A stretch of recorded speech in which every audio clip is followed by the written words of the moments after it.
Mordona has long been described as Heideland's worst holiday spot.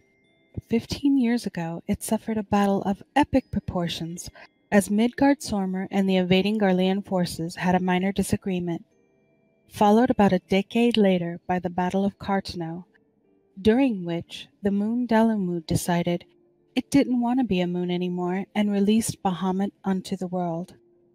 Eager to try his hand at landscaping, Bahamut added to the barren, crystal-scarred wasteland by making it even more uninhabitable and then calling it a day, giving the most dangerous occupation to that of the realtor who can be found crying in the tavern at Reverence Toll.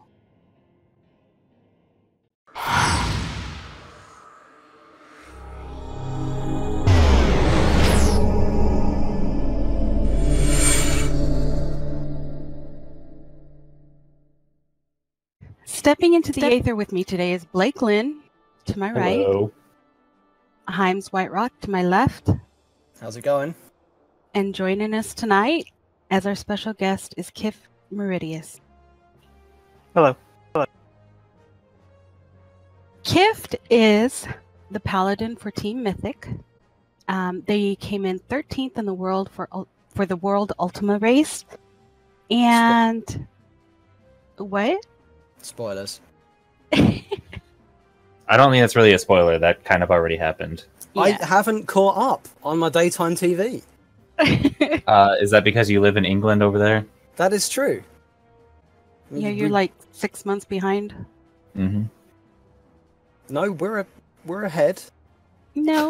but only in certain things. Oh, I see. You know. Hey, Kifd. Dental hygiene not being one of them. Oh, classic joke. Classic joke. Sorry, I couldn't hear you there, Blake, through the sound of the gunfire. My bad. Pew pew. So Kifd, just give us a little bit about your background. How long have you been gaming? Ever since I can remember. I beat Super Mario World when I was just about to turn 4 years old, and been playing games ever since. Wow. How do you remember that? How do you remember it just before you're 4 years old? Because everybody remembers Super Mario World. I remember it, but I don't remember the exact chronological part of my life. I remember. So I mean, my parents, they obviously tell me stories about things when I couldn't remember stuff. But I do remember playing Mario when I was very young, and I asked them a long time ago, when was that? And my dad said it was just a couple months after it came out, which would have put me about to be turning 4. I wasn't expecting such a comprehensive answer. Well done. But now I've got images of your dad. I've now got images of your dad going yeah, my boy completed Mario World, is going to be a world first raider one day. Yes. Oh, he was really into video games and stuff too when they were starting to get big, and he would invite his coworkers. They all had kids and stuff too, and he'd invite them over. Some of them were in middle school, high school, and I was just a little kid, and they'd make bets and stuff for us to fight each other in Mortal Kombat and things like that. And I'd always end up winning, so he got really interested in having me play more video games with him. Ladies and gentlemen, you heard it here first. Being good at video games is actually genetic, and if you are bad, all hope is lost. So you were a prodigy then? No, I think I was just obsessed, and I played a lot. Yeah, same here. How many years would that be? How old are you now? I'm turning 31 in about a month and a half. What's your social security number? No. So 27 years playing video games. Yeah. Damn. Getting back to, the world race and savage content, how long have you been with your team? Not long, actually. I joined them probably, I want to say week 5 or 6 of the Sigmascape tier. Oh, so you just met them? Or are they friends that you knew before? No, I just met them when I joined. I interviewed for them, tried out and everything. It was my attempt to get into the world prog scene. And were they all previous world proggers? To an extent, I mean, a lot of them have varying different backgrounds in terms of where, like Final Fantasy is concerned. But I mean, a handful of them just started in Stormblood. Some of them have been playing since Realm Reborn.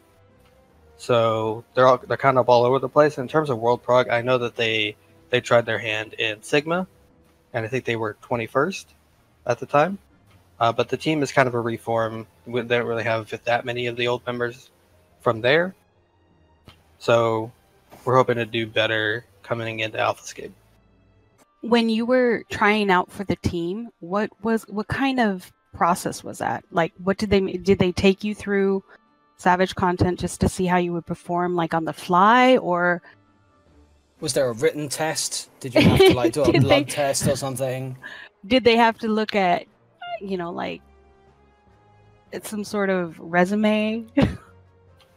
I mean, I think most groups out there, they check the logs and things like that. But aside from that, more importantly, at least what I've seen amongst more of the higher up teams, is that more important to them is that you mesh well personality-wise, everybody can get along with you.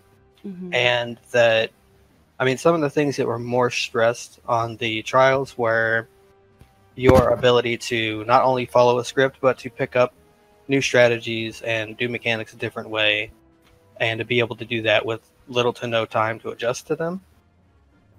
That's all really important. So basically, like your adaptability, your consistency with mechanics, things like that. They look at that, and that's more harshly scrutinized rather than, can you put up oranges? Can you give an example to the people listening out there of the difference and difficulty in what you've just said? Because while I feel it is completely legitimate for you to say adapting on the fly is a great thing that will get you in World Prog groups, no one's got anything to compare it to. A lot of people only run casual content. Maybe they'll dip their toes in the first 1 or 2 of the raid tier, but the ultimate stuff is a completely different beast. It's more of when you look at a Savage fight or an Ultimate fight and you break it down, the fights in the game are very scripted, they have pretty static patterns to how things are going to happen and who they're going to happen to, or a rough idea. And groups will come up with strategies tailored around that fact. But that doesn't mean that they're necessarily going to be handled the same. There are a lot of mechanics that can be handled by different groups, or you bait things onto different people, or you just arrange your cooldowns differently for the sake of optimization to make it so that you can squeeze out more damage, or you can mitigate more, things like that. And your ability to be able to make those adjustments or recognize them yourself and implement those adjustments are something that it's not necessary to beat Savage content, and it's not really even necessary to clear, I'd say, Ultimate content. But when you're talking about doing blind progression, or even doing progression on the Ultimate level, it makes things go smoother, and it's something that it's a highly valued quality in any player that you're trying to recruit. So speaking of the blind runs, do you guys do sort of any, like, obviously there's no like research before coming out, but there's just like streamers and all that, like a lot of World First, obviously depending on how long it would take, will have sort of like kind of break periods. Do you guys do any sort of research during those, or do you just keep it a completely blind run? Well, when you're in a race, you are going to use any advantage that you can to try and get as high placement as possible. So while there is some honor and cool factor in trying to just be completely blind and everything, you're probably not going to place as high as you can if you're ignoring all the resources out there. If a group happens to post a resource on a mechanic that you are struggling with, or some kind of information that can help you, move along a little quicker, we're not typically the people who are going to just ignore that stuff for the sake of keeping it purely blind. Specifically speaking with Uwu, we weren't coming into Ultimate Weapon planning on doing World Prog, and we didn't do a World Prog kind of schedule. One of our healers had classes and stuff and tests to do in the middle of it, and we rated a fairly light schedule in comparison to what we're going to be doing going into AlphaScape. So even though we placed pretty decently, it's not as though we did our preparation as hardcore as we're going to be doing for Alpha. So speaking of the preparations, what exactly would you do to prepare? Because obviously the fights aren't out, so it's not like you can practice mechanics or anything. Well, you can to an extent, especially if you look at the Savage tiers that have been coming out recently. A lot of mechanics, they like to reuse them. For example, in 07S, there's Ferrofluid, there's Searing Wind, there's the Abandonment. Like these mechanics have made appearances in other places before, and you kind of do that beforehand. You'll run through a lot of the old fights just to get a quick refresher on, what the markers mean, what these debuffs are, so that if you see them again, they're identified quickly and you don't waste any time on them. On top of that, like outside of running old content, obviously, just doing things to keep your team fresh. Run Ultimate some more, do some optimization, make sure that everybody's up to speed on reaction time, playing their job well, mechanical consistency. Being able to do an Ultimate fight, especially Bahamut, and compared to Ultimate Weapon, I would say, being that it's almost a 20-minute fight, it's good mechanical endurance that if you can clear that 1, 2, maybe 3 times in a row without having any deaths or any wipes, that speaks a lot to your team's ability to do a difficult mechanic over and over again. And that's important to blind prog, because if you figure something out and it has a little bit of an execution difficulty to it, you don't want to wipe to it. It's just going to waste you time while you're trying to figure out the next mechanic. How does it feel to have reached, number 13 without having that world prog kind of schedule? I mean, because that says to me that if you were to put in the time, that you probably would have gotten top 5 at least.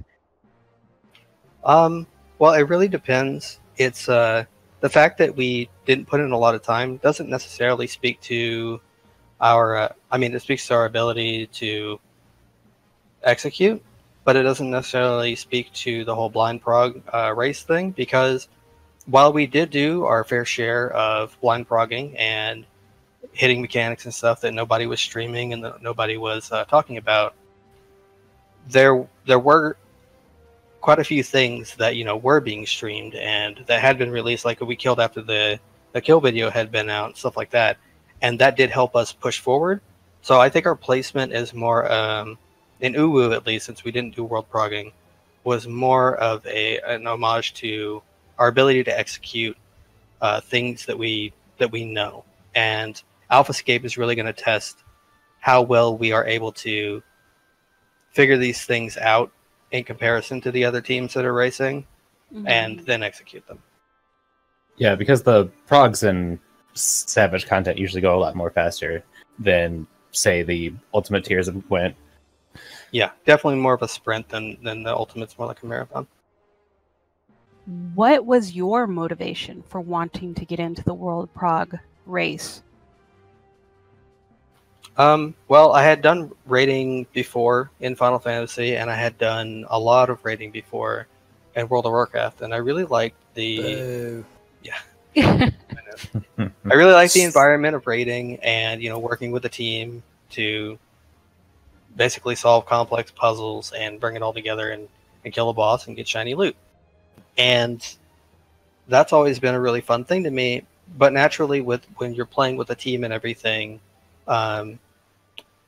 some people will play the game to, they just want to have the experience. They show up, they want to hang out with a group of cool people, have fun and everything, and that's all they need. And others, they want to achieve as much as they feel like they can achieve individually, but you need a team to be able to do that you feel like is also on the same level that you're on. And that's why I went looking for Mythic coming into Stormblood. Yeah, I think I would be closer to the first one. Because I wasn't necessarily looking for World Prog, but I understand that, like, in order to find a really solid team, it's really, really, really rare anywhere to find a group of players that are just super excellent and everything that don't play the game, because playing the game a bunch is kind of what makes these people excellent at what they do. So speaking on Team Mythic, how would you like? Everybody has a so-called like meta comp and everything, but does your team follow that, or do you kind of just go with classes that everybody's more comfortable with? I would definitely say that we do pay attention to the meta in terms of being able to optimize. We do speed runs and things like that, just because, you know, obviously the content at this point doesn't last very long, and you want things to be able to do together outside of that, especially things that are going to help sharpen you, like doing speed runs and stuff. It's another level of competition you can have after the race is over. So we do pay attention to it on that level, but I would definitely say during progression or something, we would always start off with comfort picks unless there were things that were obviously advantageous, things like Red Mage, where you can elongate a fight much longer with chain reses, things like that, over Summoner. But for the most part, people are going to start off on their comfort picks unless there's seen to be something extremely broken that this doesn't get handled by a job. Then we might have to switch it out. Otherwise, I don't see a reason. And Square doesn't really do that. They design the content so that any job can do it. So I think going into it with the mindset that playing things that everybody is more comfortable on is always going to be more fun for everybody and get you faster kills in general. They did research on fighting games, and it was Super Street Fighter 4. And part of what they wanted to understand was how well a person plays based on the tier a character is in. And their results showed them that even if the character is not deemed as top tier, if a person enjoys playing them and is more intuitive with that person, they will progress further than any right they should because of that enjoyability factor. So it definitely comes in on games like this as well. Yeah, I think Square has done a pretty good job of as far as balancing the classes against each other. So they all have their strengths and weaknesses, and really most content in this game, just about really anything can be cleared with any comp of classes. Of course, going in with probably like 4 red mages is probably not going to be something that you'd want to do. Yeah, well, they did put a mini restriction with that on Ultimate Weapon with the limit breaks. You have to have a melee limit break, and you have to have a caster limit break. How do you feel about that? It's kind of weird. There's definitely some weirdness with the fact that, like, if you want to optimize certain things, having a double range comp is advantageous for your healers in a lot of situations. But you can't do that in Ultimate Weapon unless you want to bring 2 range and a caster, and you cut one of your melee out, which is what a lot of teams have been doing. But it's I don't know how I feel about it. I like having 2 melee. I like having Ninja. I like having Dragoon. They both bring a lot of utility to the table, and you also don't want to have to tell your Ninja that he has to play range now, or a caster or something. Blake, you have to play range now. Sorry, but news just in from world class player. I don't see that happening. No, it's definitely, like, I don't like how much emphasis the meta does get. I think that for 99.9% of players, it just doesn't matter at all, and people should play what they enjoy, people should play what they're good at, and they'll be successful if they find the right team. How do you feel, though, about Square taking the mechanics and making the mechanics a slightly more meta than they were before? They kind of forced their hand instead of making it an in-fight mechanic, the mechanics started outside in the party select screen almost. Like, you had to pick a melee, you had to pick this, that, and the other. Do you think that they're going to be doing more of that in future on top of it? Or do you think it was just a quirk?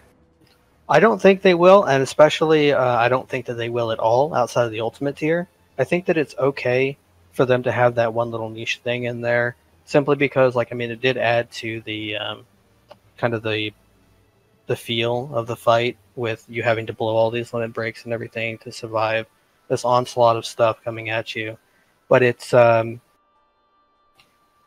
in an Ultimate fight, which they've said before, that the Ultimate tier is designed for the World Raider, the top 1%, like the people who just say that, hey, we cleared your Savage fight in less than a week and we have nothing to do.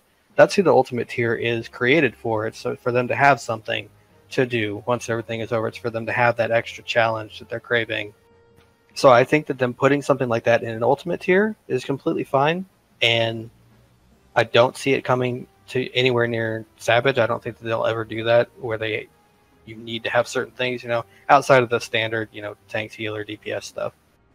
Yeah, they seem to kind of keep their hands off of that when it comes to Savage, mostly just because, Savage is still very accessible to almost every player in this game. Until the third fight of every tier, when the entire player base seems to lose their shit over one or two mechanics, and it destabilizes the party finder into a lawless wasteland where it's very difficult to get a clear. I'm not bitter at all.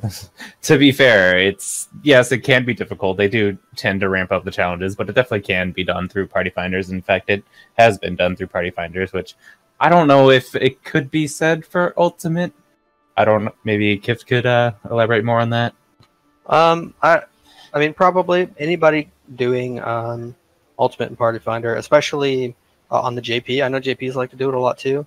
They probably have some PF clear groups, but I mean, typically you're going to find players that, if they found a team, they would have gotten a clear anyway. They probably would have gotten it sooner, just because of the organization and everything.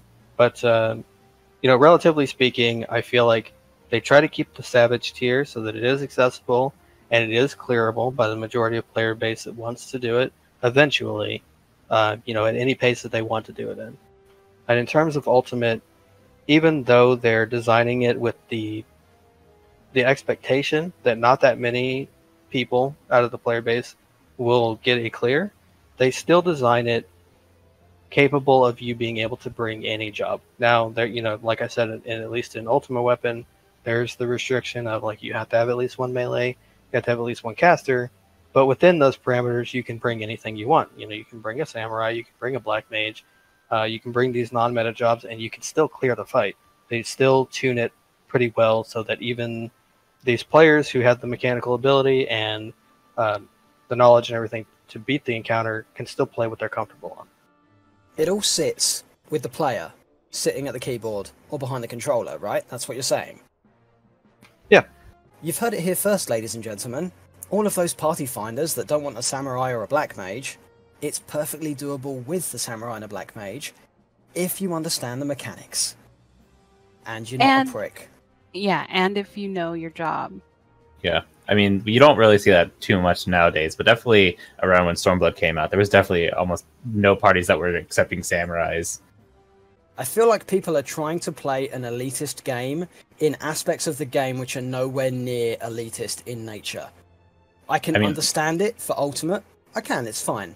But if it's the first or second, or even third or fourth Savage tier of that patch, and people are trying to impress, we must have this comp. You cannot have this class in this party finder. You must whatever. I feel like they're trying to add a level of, we know our stuff, if you need to come and be with us, instead of focusing on the actual mechanics and their own skill. Yeah, basically, you can't sit with us. We wear pink on Wednesday. Yeah, but that's no fault of the game or its design. That's just people in general, really. Yeah, that happens anywhere that there's going to be different jobs or different characters that you can pick. That's just something that happens. If you play like League of Legends or something, people, they don't know you. They don't know the randomness that's going to be coming into their party finder, and they're just trying to get every advantage they can. And if there is a, quote, meta that is stronger in terms of damage output, healing, what have you, they're going to try to follow the meta to give themselves every advantage they can to beat the encounter. And I understand that, but sometimes I think people take it a little bit too far in terms of saying, you can't, or they just outright don't want to do it. Because if you get a player talented enough on one of these non-meta jobs, they can give you a better shot of clearing it. You just won't know that, and they don't want to deal with it. Yeah, I think almost it might even not even come inherently down to clearing it, but let's just take Samurai, for example. They have no raid utility, so I think a lot of these players, it would probably affect their logs, as they say, because, you're with a Dragoon or whatever, you can get Battle Litany or Trig Attack or whatever you have. So I think it might even more come down to that than just say, we can't clear with the Samurai. Oh yeah, I know definitely on, you know, if they're farm parties or parse parties or I mean page runs, that definitely happens. But whenever I see it happening in a clear party, I can only chalk it up to that person just, I don't know, they're just blindly following the meta to try and get any advantage they can get out of it. Stands to reason when you phrase it like that, but I feel it's a little bit upsetting because they don't take into account that just because they have a ninja, just because they have a dragoon, just because they can smack out trick attack, get battle in Italy, do mega crits for 5 years of their life before they end up with some incurable disease, it doesn't mean they're going to be good at those classes. So your people naturally want those classes just for the design of those classes. Meanwhile, there's Mr. Samurai in the corner that has killed so many things. He does so much damage. He has trouble getting dressed in the morning. And yet people don't realise that. People don't realise that. They want to go for like some shitty ninja with like a fucking pillowcase over his head with eye holes cut out, trying to be edgy. Don't laugh, please. This is serious business. And he isn't... You're right there, Echo? And he isn't going to deliver the goods, you know? And then who do people blame? Yeah, but to be fair, there's both of that on, like, it's on both sides. Like, you could easily get a ninja that has killed a bunch of shit, or a samurai who, I don't know, falls on his samurai sword. This just brings me to my next question. Kifd, how long have you been playing Paladin? Since beta of Realm Reborn. So that's a long time. You've gotten to know the class through all of the iterations, through all of the changes and the balances to where you are now, correct? I did not really play it in Heaven's Ward, but as I understand it didn't really exist in Heaven's Ward, so I didn't miss anything. I've known Kifd for a while, and he really embodies the Paladin ideal. He's very much a heroic figure. He's the buffed cat of his FC. Everybody admires him, and he is humble about it. It just goes back to him being that team player that, let's do this, let's save Eorzea one more time. Yeah, I mean that's why I like Paladin. I like being the protector. And I feel like they're the only, at least in terms of like their design or their image, Paladin is really the only tank that is that way. Warriors might as well be a DPS, and Dark Knights are super edgelords. Were you a Crusader in a past life? I don't know, maybe. I feel like it would fit pretty well with your current dynamic. But no, I just like the flavor of the Paladin and the, you know, what they stand for. They're the shield, you know, and I feel like that's what the tank role is. To me, at least. Other people disagree. The tanks are just armored DPS. But that's why I play Paladin. I mean, I played Warrior in World of Warcraft, but it wasn't like the Warrior in here. You know, it didn't have a big axe and super aggressive and all that stuff. I mean, you had Rage as a resource, but you still very much used the shield and had a lot of ways to protect your allies. Would you still play Paladin if they made one of the other tanks stupidly high-powered with a patch? As long as it was not enough to hold back my team, in a sense that, I mean, they just straight up designed a fight that Paladin couldn't do, which I don't see them doing, because like we said, every job can do everything. No, I'd still play Paladin. I might level or become proficient at the other tanks for the sake of optimization, speed runs, that kind of thing, post-content, race, and progression. But not really. I wouldn't feel the need to do that.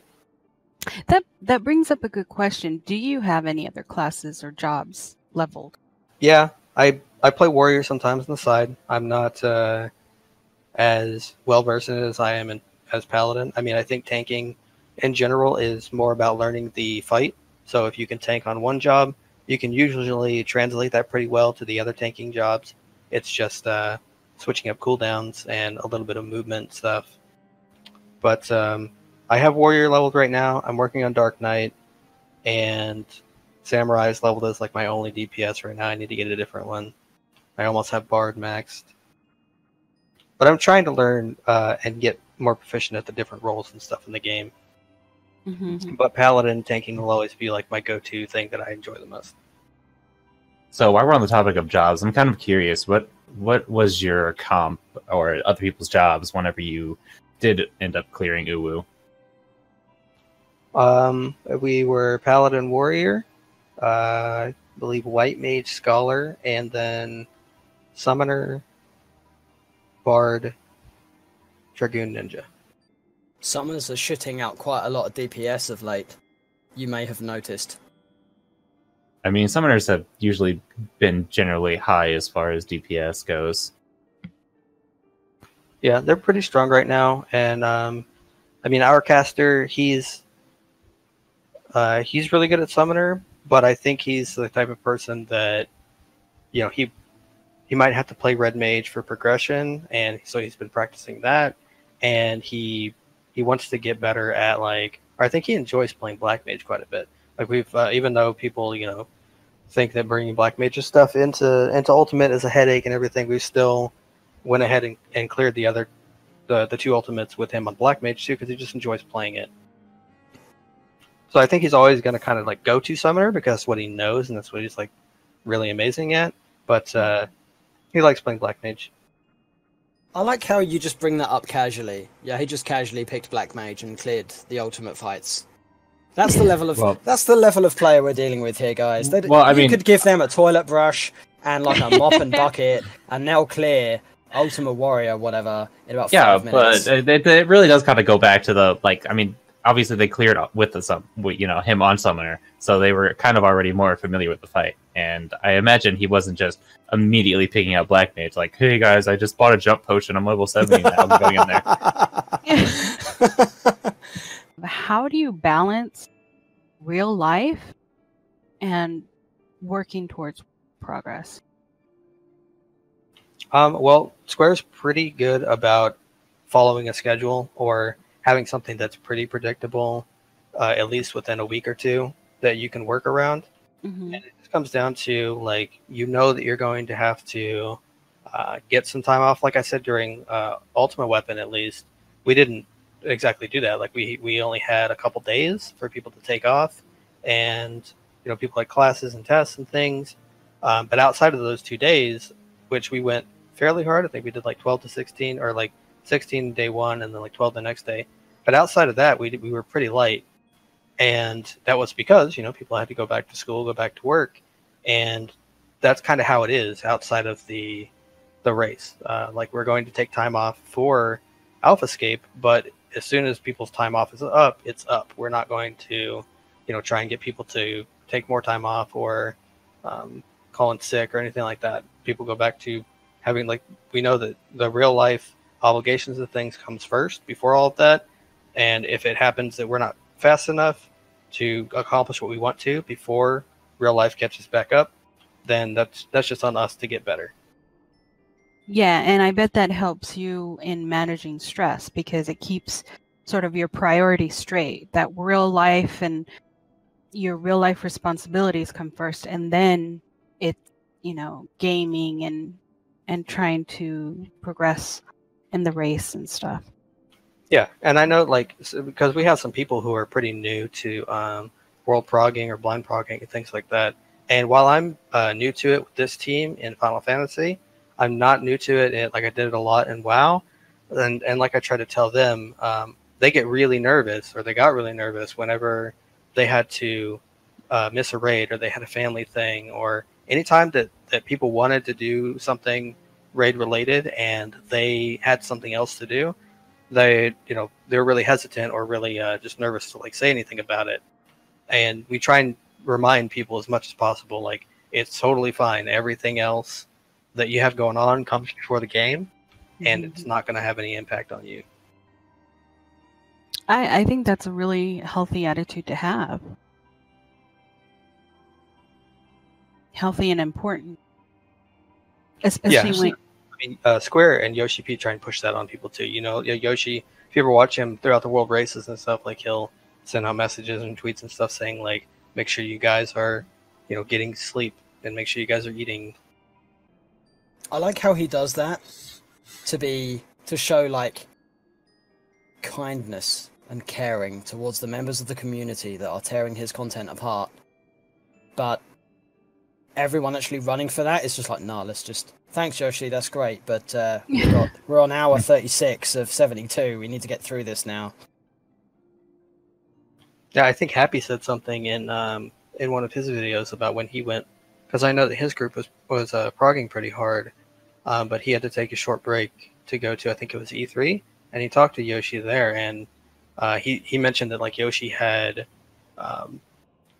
heard about how much his group had been rating and asked him like, make sure that he's okay and that he's getting enough rest and food and stuff. So I think that they care also in that terms of thing. Like they don't want people killing themselves over it. So it's really important that the raid community also tries to, heed those words. This isn't worth killing yourself over. It's just a game in the end. And while some people do take it pretty seriously, your life should come first, regardless of what progression level you're at. Right. Plenty of rest, plenty of water, exercise, getting up to stand every once in a while. So really, the only way to circumvent that, Kifd, is to just beat it first time in about 4 hours. Yeah, If I mean only it were that simple. a lot of times that is some motivation for people. Is like, let's focus and stop messing up and get it right now so we can go to bed. I'm assuming like obviously these Savage tiers, like you said, were more of a sprint rather than a marathon, but I'm sure a lot of probably like rating fatigue probably does set in during these marathons. So how do you think one would deal with that? I mean, I know you guys definitely, you said that you had days where you like, how long were you going? Like 12 hours? Yeah, we had a couple 12s. We had a 16 the first day, actually 16 to 18, I think. So did you guys have like raid fatigue set in, and like how did you deal with that? You typically will, you try to have breaks. You definitely want to incorporate breaks, and you want to incorporate at least one like long break if you can, whenever you're at like a good point or you feel like you're ahead, or just, it's important that you do give people enough time to eat some food, use the bathroom, get up and stretch, just refresh yourself. Because if you just sat down in the chair for 16 hours straight and did this, I don't know. I can't imagine that would be really good for you mentally either. And I think that it would affect your play. Wasn't there a guy on Twitch who was streaming Uwu clears, and after the last primal went down, he had to run to the bathroom real quick, and he had like 30 seconds to take a leak and get back. That happened to my team, actually. So during the Ultima transition, there's the LB thing going on. And during the whole LB thing, not everybody has to LB. There's only 4 people that end up having to do it. And as far as the tanks, either one of the tanks can hit the tank LB3. There's no specific person that gets a buff. So my co-tank, he needed to use the bathroom. And so, as soon as we hit that phase, he just told me, he was like, hey, get the tank LB, I got to use the bathroom. And he ran to the bathroom, and he was back before the boss was targetable again, so it was fine. When you were talking about how you kind of picked up gaming from your father, so your parents don't have any qualms about you still gaming and raiding, and they don't, because I know that stories about guys who say, oh, I'm wasting my life while I'm doing this, and in the meantime they're streaming on Twitch and they got supporters and I don't know, ad deals and all that stuff. So you never had to deal with that or even worry about that? No, I definitely did. I think every parent goes through, at least with this stuff, probably not new kids coming up today, but at least in the last generation of parents, like with esports and streaming and stuff starting to come into being like pretty decent sources of revenue for some people, I think the parents just maybe aren't educated that this can be a real occupation, at least, temporarily. I know that it sucks coming out of it if you ever have to do something else, that can be hard to find something relatable or that you can apply that experience to. But there is stuff out there, and it's just most of those parents, they want you to do the traditional, like go to college, get a degree, get a traditional job, and all that stuff. But I never really had that issue because I didn't go down the path of like trying to be a content creator or a Twitch streamer or any of that stuff. Like I did do the sponsored gaming, like the tournaments and stuff for a little while, and they were cool with that because they could see the money coming in, they could see the prize money and all that. But it was in terms of this stuff, they know that I do it for fun. It's not something that impedes with work or anything like that. So it's never come up as an issue. Do you think when you're a father, if you so choose to be one, you would be much more lenient because of your experience with the games?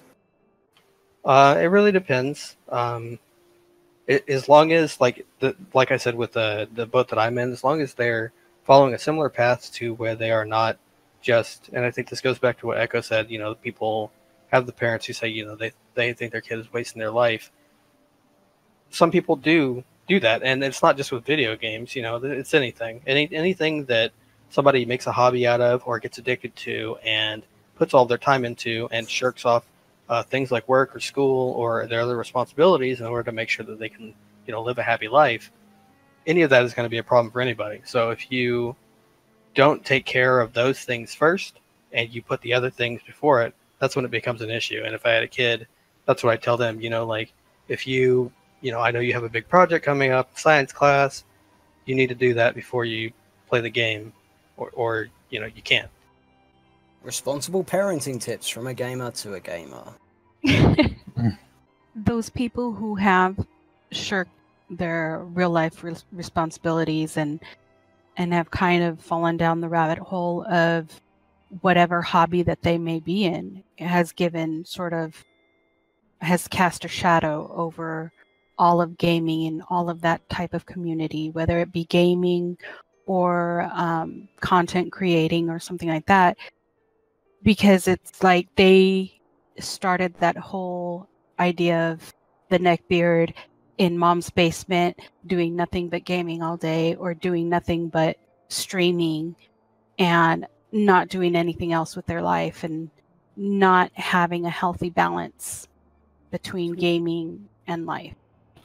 Yeah, and that's definitely something that, that's something that it's really on a person-by-person basis, and it's just for the parents and the kids or all the people that are looking in to the gaming community that might be non-gamers to, I don't know, they might want to take a step back and look at it. Because I remember when I was younger, my dad actually had this conversation with me saying, like, how can you just play the game all the time when, with all the free time you have? I made the comment to him. I was like, well, you go to work and you come home and then you sit on the couch and you watch your sports and you watch TV and, you might play a game here and there. Just because you're only playing a game for an hour and that's it, you're still spending the rest of the time doing something else you enjoy. I go to school, I come home, and I do something I enjoy the entire time too. There's no difference. So it's basically like your hobby is sitting on the couch watching sports. Mm-hmm. My hobby is gaming.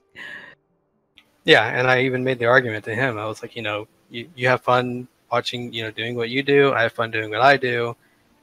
With mine, it's not even like, I think the biggest issue with them is that they feel like a kid should be out socializing and, chasing after girls and things like that.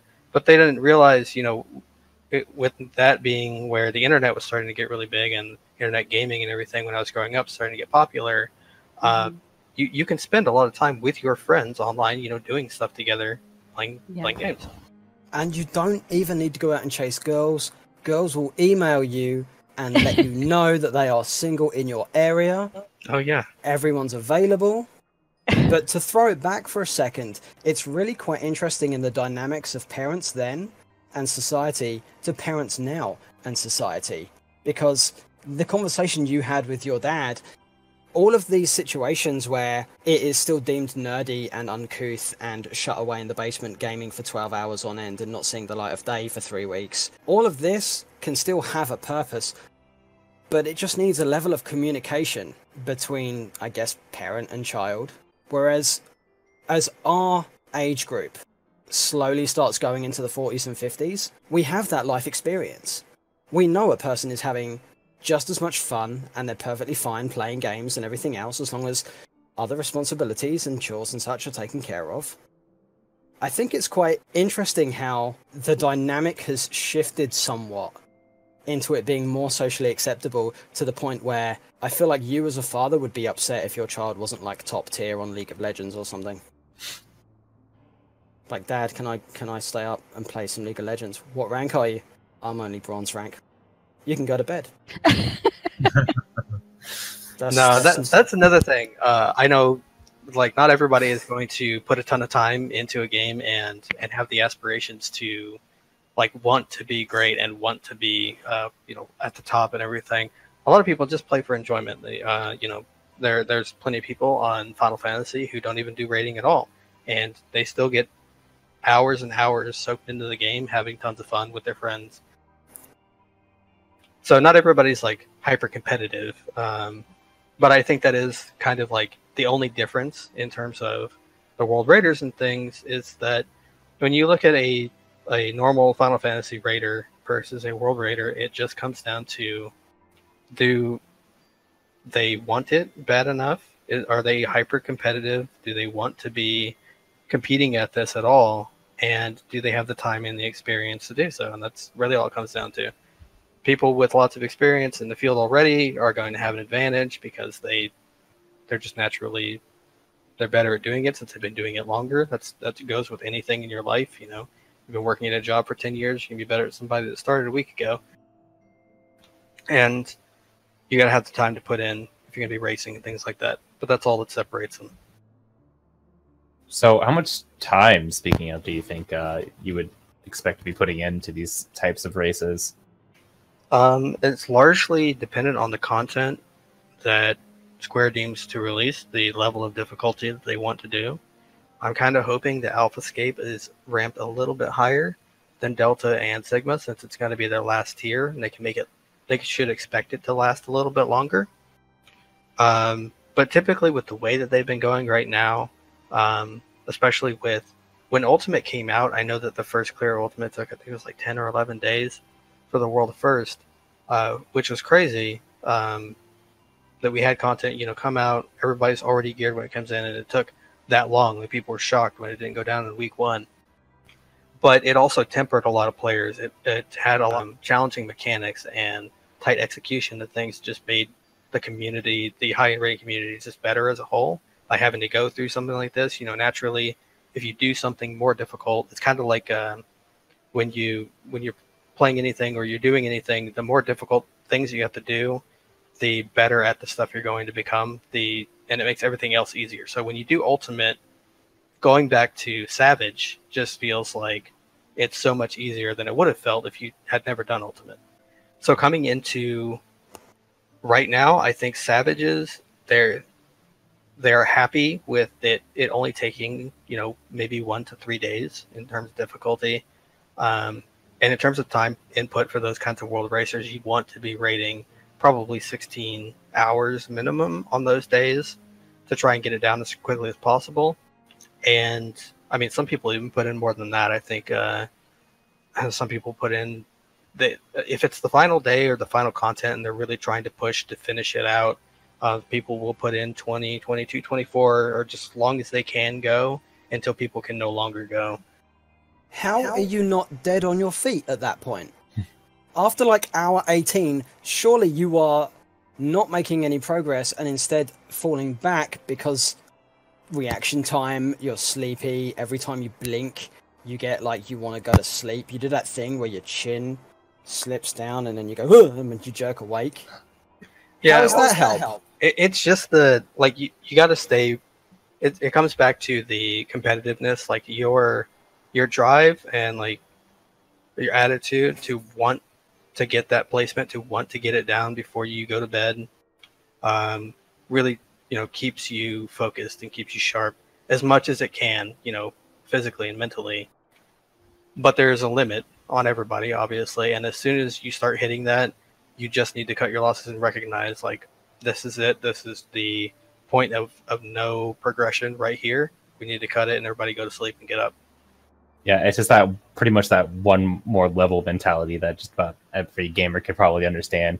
It's like it's 3 a.m. and it's like just this one more level. You're tired, but you can still push through it. So, right. Yeah, just one more gathering node. Just one more gathering node, and I'll go to bed. 15 nodes later, I can do another hour. I've got another hour in me. Let's keep going. Obviously, it's not on the same level. But it can be, because sometimes you have to hit stealth, otherwise a monster comes in. That's a scary moment. That's up there with those ultimate mechanics Kifd was talking about earlier. I don't know if it's quite on the same level. I don't know. Trying to kill a level 70 monster while you're in your gathering gear might be harder than ultimate, because I don't think it's mathematically doable. We'll see the imbalanced. The mechanics on that would be run. Yeah, there's a sprint mechanic for that one. Yeah. You can't get out. There's like a shimmery thing that goes over the door. Where are you gathering that has shimmery doors? Sorry, I was just thinking if I was gathering in a dungeon.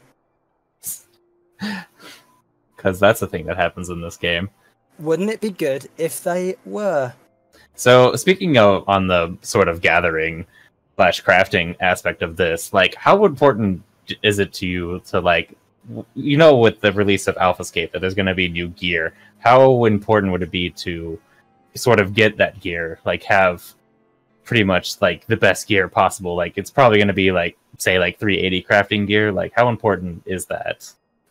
Extremely so, especially if you're talking about getting into the later parts of the tier. I know that, obviously everybody wants the gear as quickly as possible. The more stats you have, the more damage you do, the more health you have, the more healing you put out. Like, it just makes everything smoother and easier if you have more numbers. Obviously, like, if we all had 1,000,000 HP and did 1,000,000 DPS, then nothing in this game would stand a chance and everything would be simple. So the more stats that you get, the easier everything is made. So the faster you can get that stuff, the better your chances of getting a higher placement are. And when it comes down to coming into like the third or the fourth boss of the tier, usually these things are tuned a little bit higher with the idea that the players are going to slowly progress, weekly, killing this boss one week and this boss the next week kind of thing. And they're going to be getting drops as they progress and try and kill the bosses. Where when you're world racing, you do get your drops on your way to the final boss, but that's all you get because you're trying to kill it week one. And if you're trying to kill it week one, you just get those drops from those things, and then you have no other source. So the crafted gear is all you get, and a lot of those in-tier bosses, I know, I'm pretty sure Kefka from Sigma, the clown Kefka, was tuned to a point where he would have been extremely difficult to meet his DPS check without any crafted gear on, if it was possible at all. Well, there you go. Omnicrafters are the real star.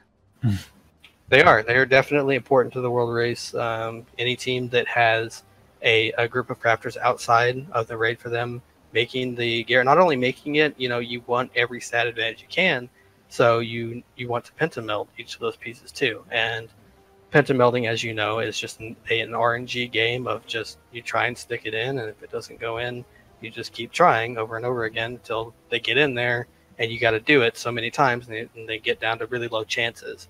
You don't want to spend, like if you're racing, you don't want to spend that time personally sitting outside the boss room, even if you're doing VOD review or something like that. You don't want to wait for your material to go on the slots. So it's really extremely helpful to have a group of people who are willing to help out, who sit outside and, will shove that material in there for you while you're working on the bosses up to the point where you're going to need the gear. And that's a lot of stuff. So you're looking at, for 8 people, you need 5 pieces of equipment on the left side, 6 for the left side, 5 for the right side. Do you having weapons done as well, I'm assuming? Mm-hmm. So you've got all of that for 8 people. Each piece of equipment is going to need to be molded 5 times. So already you are looking at tens of thousands of pieces of materia. Yep. How much time do they have to do this for you?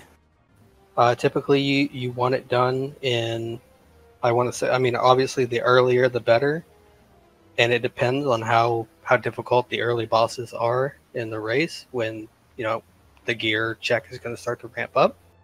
But you usually want it by the last boss, and that usually means that, you know, under 10 hours, but I'd say like the sooner you can get it, the better. So we try and push, you know, 4 hours on people if they can make it.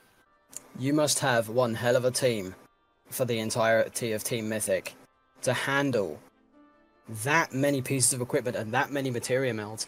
Granted, the materia melds can be handed off to other members of an FC or something that have those crafted skills leveled up, so there's always going to be something happening. It's not just like a factory line where someone does piece A and then piece B, piece C, and so on and so on. You're just going to end up having a highly organized mess of equipment being thrown out and having materia thrown onto it. Well, not only that, but on top of that, they need their potions, they need their food.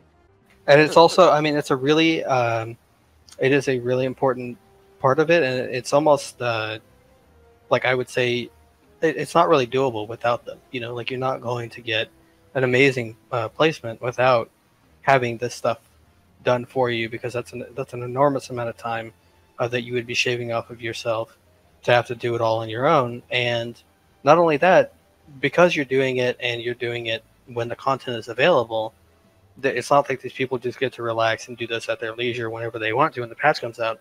They're right there with the team, waking up when the patch launches to do this for them, to get it to them as soon as it's up.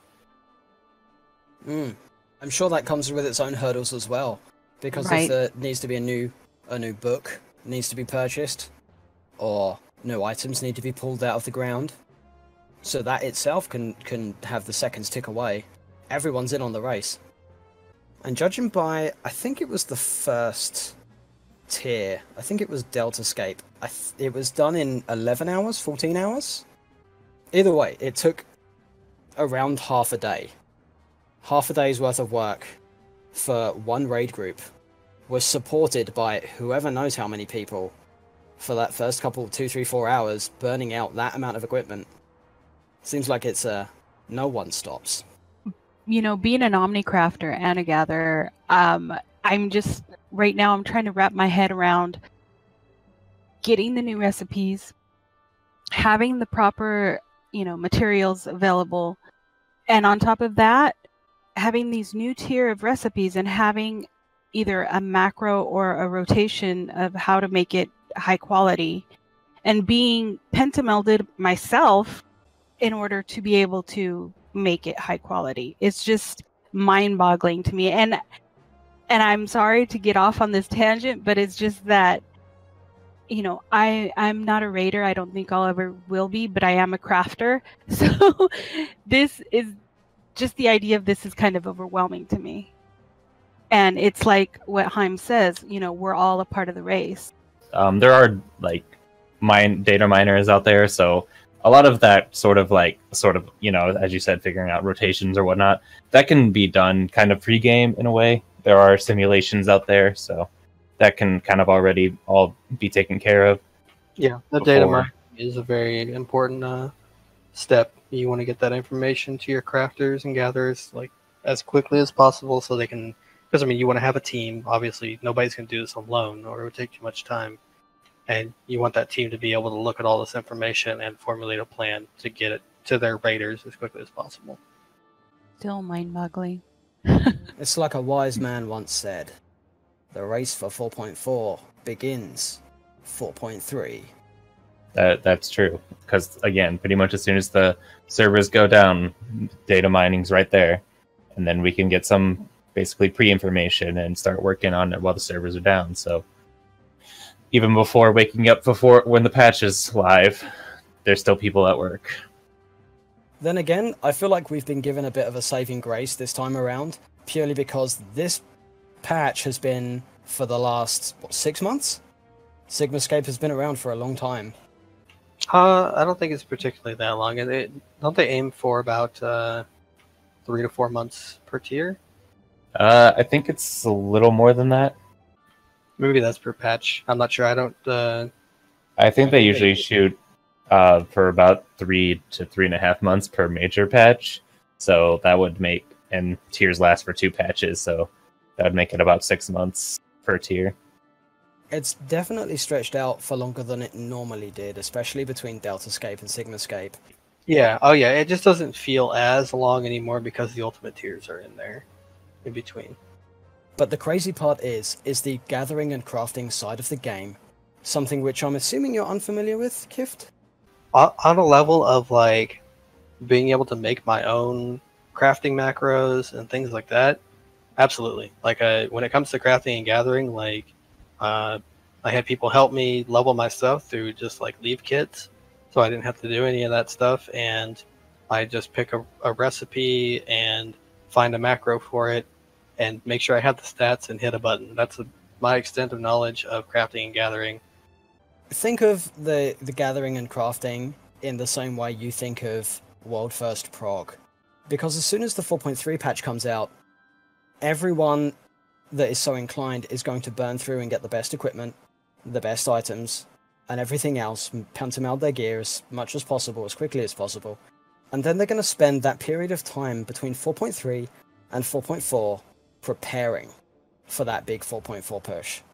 It's very similar to you, but on a Disciple of the Land and Hand stuff, instead of a Disciple of War stuff. So I feel like you will definitely be in good hands. Yeah, it's definitely a huge responsibility, and I definitely have like all the utmost respect to people who have, like, I think they're just as creditable in terms of that thing, because the teams, while you may say like, oh, if they didn't have these people craft their stuff, they just had somebody else do it. Well, somebody has to do it, and whoever steps up to do it and sacrifices all that time, beforehand to get all the best crafting gear and to stay up a little bit or get up a little bit before the patch to check the data mining, to figure stuff out, to make a game plan, to get this stuff cranked out for the team as quickly as possible so they can get as high as place as possible. That's not something that should just be completely ignored, and I'm sure that, the other teams, they have a lot of gratitude and respect for their crafting team and make sure that they're well taken care of and that they're feel like they're just as every part of their community. I mean, I know that some people are even that do this are even people who don't necessarily do world rating or aren't doing the world race. They are like high end game raiders who are very much into that. But let's say that their group isn't necessarily going at alarm clock. Those people might still want to help out their favorite team that is world progging and will wake up to do this sort of thing. Victory and teamwork. Right. The reason why that is victory and teamwork is because that's how SE set it up. Because Yoshi P is very community oriented.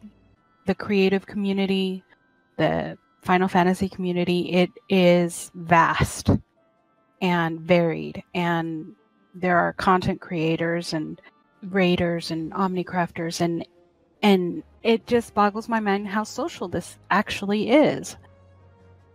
Final Fantasy XIV definitely has probably one of the more social aspects of, as far as MMOs do go. Yeah, that was one of the biggest criticisms with World of Warcraft as they move forward from expansion to expansion. It felt like more and more features were put in that separated you from other players. Like, for example, the garrisons in Warlords of Draenor, which was like 2 expansions back. When they put those in, they essentially were saying to you, like, your character will be running this outpost, and you'll have all your little NPC dudes that you make work and everything, and that's where you'll be. And no one else is there. It's just you and your NPCs. And yeah, that was really lame. Like, you're not in the main cities around everybody anymore, and it just felt really it didn't feel like an MMO. It doesn't feel like an MMO type feature, Yeah, I think SE has done a pretty good job as far as maybe putting I wouldn't say like maybe putting social aspects first in this game, but because I think that gameplay definitely still is a first, but I think a lot of it does sort of build on community sort of things. Well, like the cross-world party finder and being able to friend people on other worlds now, I mean, that is progressive in my opinion. Yeah, it definitely does open soon things it's just going to be one massive server. Soon it's just going to be the planet. You're going to log in by heading your brain into an electric cable. I mean, well, I was going to say, when it was the world, like, other games or other MMOs, when they do hit closer to the end of their lifespan, they do kind of just merge all of their data centers, so that is quite a possibility where there will be no data centers anymore, but that will be till probably the end of the life of Final Fantasy XIV, so. Is there anything you would like to see, Kifd? In Final Fantasy? In the future. Do you think that the next set of endgame stuff is going to mimic this, or do you reckon they're going to change it up? Do you want it changed up? I kind of want it changed up, but only in the sense that I know that when the game relaunched as Realm Reborn, initially with their raid direction, they went with it being more story focused to what was going on in the events of the world and everything. Whereas the direction they headed and where it is kind of now is it feels like, Alexander and Omegascape and all that is kind of separated and not really, it doesn't really have an impact at all on the MSQ. Or anything that has its own like ongoings. Bahamut, like the Binding Quell of Bahamut and Realm Reborn, felt like a more intimate and like inserted story into just everything that was going on. I felt like with the whole Scions of the Seventh Dawn, with the twins and Louis Soix and Bahamut and all that stuff. There was a lot more like cutscenes in the raids and cinematic stuff. It just felt more immersive than the current raid scene, because right now in the raids, like it just doesn't do anything at all really, or anything really related to like Kefka and X-Death, Deltascape, or Omegascape in general doesn't feel very storm bloody to me. And I'd want to see that if we go into the next expansion, which I hope is going to like Garlandwald and all that the raid is centered around, like Garleans and Garlean weapons, and we're actually doing something related to what the main story people are fighting. You want to be taken on an adventure, you just don't want a thing to do. You want it to be inclusive, you want to be dragged on for an extra bit of story? Yeah. Okay. I think you're not going to be alone with that. Going back to our world first type races. Any tips that you could give to maybe new people that want to try their hands at world race? Just give it a jump. Honestly, like if you've never done it before and you really want to do it, and you feel like you're at a level where you can, rightfully you think that you can keep up and you can race and you want to give it a shot, just do it. Yeah, even if you don't feel like you guys have a chance of doing it, do it for a tier and see where you land, and aim for a higher spot next tier. That's really all it takes, is just having the right attitude and having the desire to do it. You'll see results just come off of that, because with that attitude and being competitive and everything, naturally people will have the need to improve and want to better themselves. And if you have that attitude in itself, I think that the desire to do it solves the rest of the equation in terms of you wanting to be a world raider. It's just decide you want to do it and take the leap. Look for a group, try out for teams. It's okay to fail. Everybody's going to not do well at some things. It happens, but you just get better. That's the only way to get better. Very well said. I think that's a really solid point to end on. Intent creates your objective, I guess. Kifd, thank you so much for joining us today. We could sit here and talk all day, but I know that you're short on time. But I really want to thank you for coming out here and talking to us and taking the time to explain your side of Final Fantasy. I really appreciate you guys having me on, and Well, guess what? After your world race, how about we have you back here and ask you some more questions? That sounds good, actually, especially because like when I was coming on here, I was like, man, I don't have super like world race experience in Final Fantasy yet, and I want to do this after Alphascape, and we're hoping to do really well in Alphascape. I think we're shooting for top 3. We may or may not get it, and that's not really the point. It's just that's what we're aiming at, and if we do better than that, awesome. If we do worse than that, oh well, we'll try again, next year. Well, it just goes to show you're following your own advice of just taking a shot, going in, doing your best, and seeing where you end up. And either way, we'll be here to celebrate with you. All right, awesome. Thanks, guys. No Thank worries. you. See you later, Kifd.